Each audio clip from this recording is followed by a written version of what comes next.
Ganyan guys yung setup. Okay? Ngayon, ipipihitin mo lang to. Ayan. Then, nakita nyo? Oh. Maatras siya, diba? Yung piston.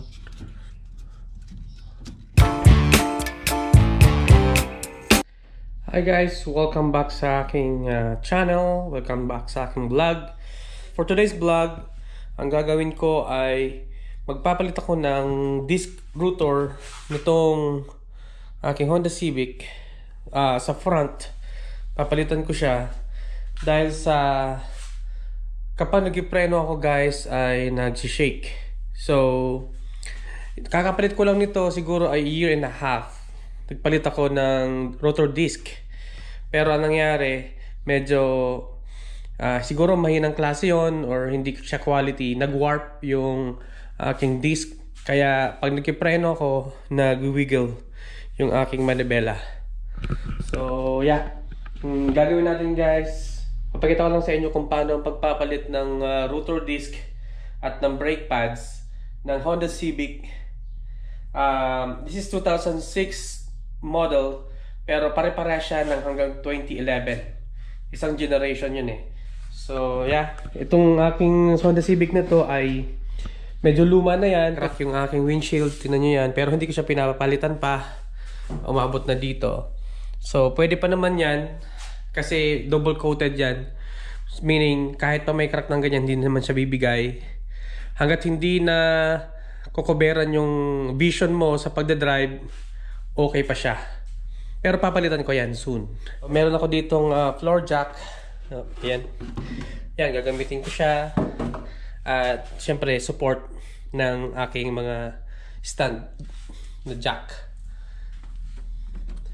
Plus, lalagyan din natin ng stopper dito sa likod. Yan. And then, handbrake natin. Saka ko siya iangat. Yan. Okay. So, yeah. Tanggal natin yan. Medyo makapal pa yung pads, brake pads niya guys. Pero, yan. Eh, ganoon talaga. Sa Pilipinas, gagawin dyan, dadalhin na sa shop yan, pwede pang pakinabangan. Dito kasi sa Canada, walang nagaganon.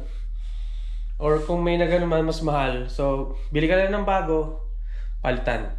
Okay guys? So, yeah. Hopefully, magustuhan nyo itong vlog na to. May matutunan kayo guys kung paano magpapalit ng rotor disc. And may pare-parehas naman siya, kahit sa anong sasakyan. Same ang konsepto ng mga brake pads. Okay? So yeah.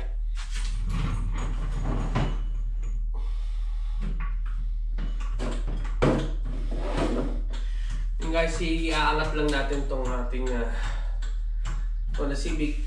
Meron dito sa gitna eh. So, matagal ko na itong ginagawa. Maraming beses ko na itong inaangat ng ganito. Kaya medyo tansyado ko na kung saan papatamaan. Pero syempre, i-double check pa rin natin para safe.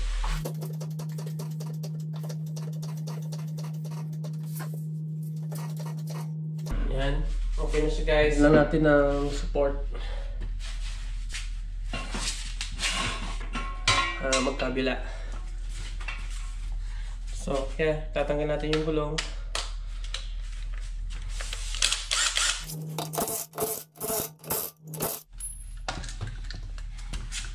So, ang pagtatanggal nito guys, tatanggal natin itong dalawa. I think this is number 12. Yan dalawa, number 12 yan. Then, tanggalan ganyan.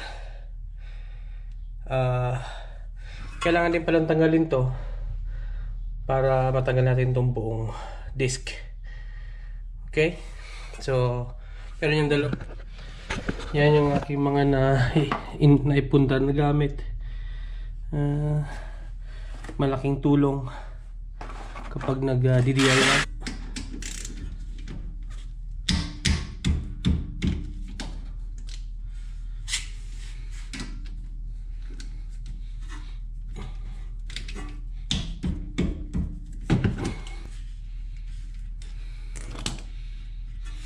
Yeah, ito yung dalawang tornilyo.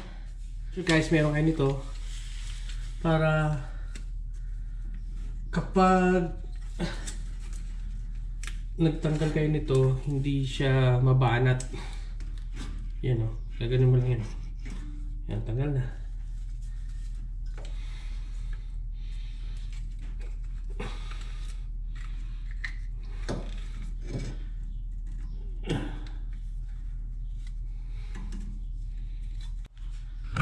Ito, may dalawa yan na malaking bolt dito.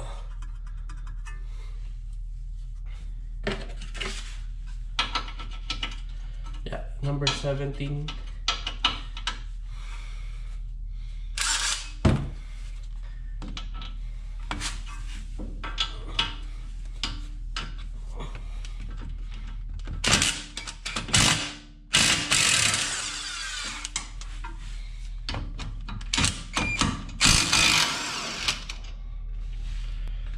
Yan, tanggal na guys. See? Makapal pa ating pad. Kaya lagi nga nag-warp siya. Kaya papalitan natin na siya ng bago guys. Naman natin tong rotor. Meron siyang lock dito. Yan o. Dalawa. Kailangan matanggal muna natin to.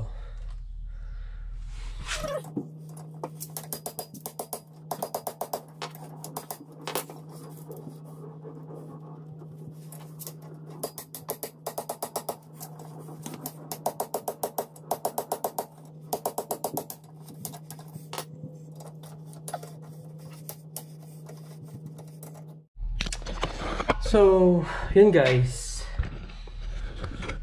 Nahirapan ako dito sa tornilyo na to.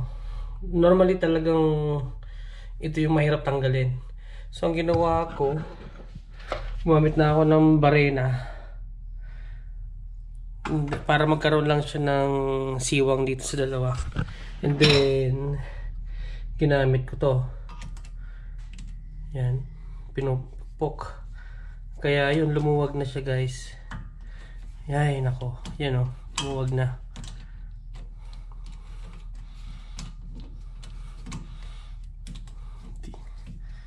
Yan. Yan ako natagalan. So ito, di ko nagagamitin to. Sira na to eh. Ngayon naman, tanggalin naman natin to. Pinupukpok lang yun eh.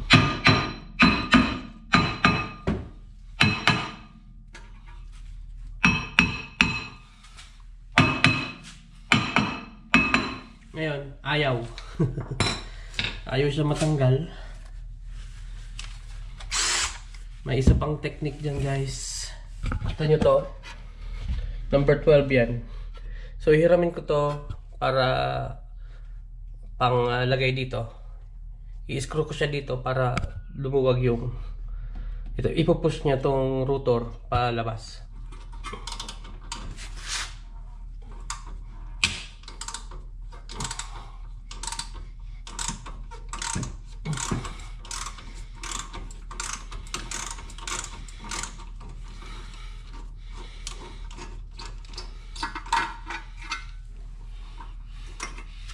So, yeah, ito yung number 12.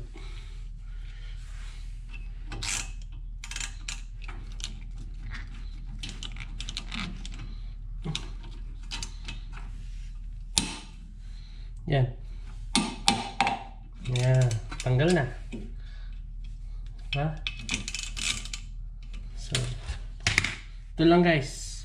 Ginamit ko, siniram ko siya from dito. Yeah. Kung di nyo matanggal to, dahil ang hirap, gamitin nyo to. Yeah, 12, number 12. Oh.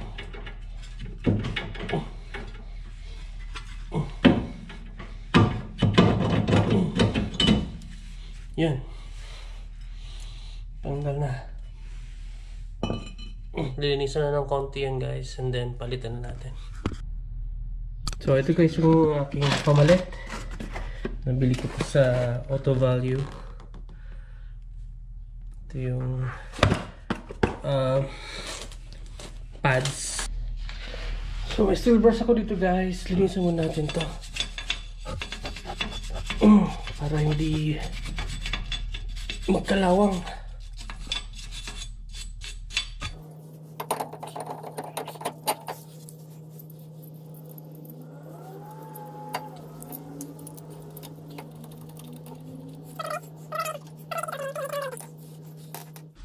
Para maiuro mo siya guys, meron ako nito. Brake pads spreader. So compress mo lang yun. Okay?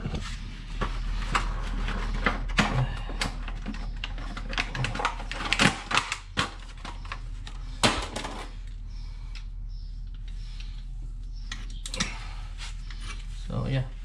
Gagamit lang tayo nito. Lalagay natin yan yun o, lalagay natin dyan para maipush siya. Tapos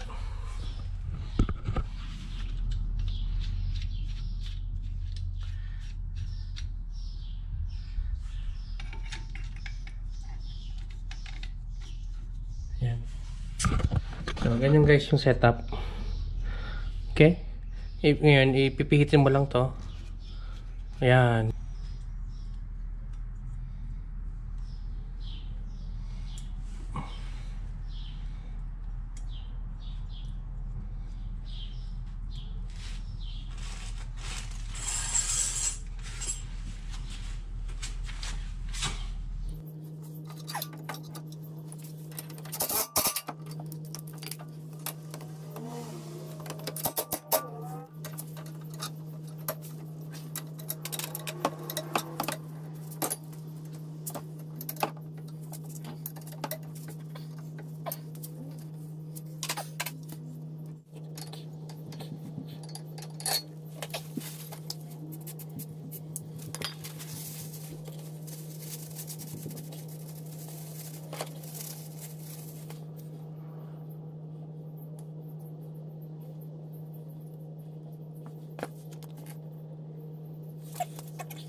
So yeah, medyo nahirapan ako guys dito dito. Yung dalawa dito. Pero so far okay na naman. Palitan na. Ito yung pads na bago. Ito yung rotor disc na bago. Balik ko lang ito, then tapos na. So yan guys, yung pagpapalit ng rotor medyo minsan madali, minsan mahirap. As long as meron kayong gamit, malaking bagay kung may gamit kayo na kompleto kasi mas mapapadali yung trabaho nyo. Okay? Yeah, DIY again. Alam ko naman na syempre puro tayo DIY dito para makatipid nga. Ito kung magkano labor nito kung pinagawa ko to sa labas. Okay? So yeah, ang binili ko lang dito yung disc saka yung pads. And then labor sa akin na lahat, pati yung mga tools. Alright? So yeah. Meron pa akong isa dong gagawin. Same lang yung proseso niya. And then yeah, that's it. So yeah, once again guys, thanks for watching my vlog today. And please subscribe to my channel. Once again, thanks. Bye-bye.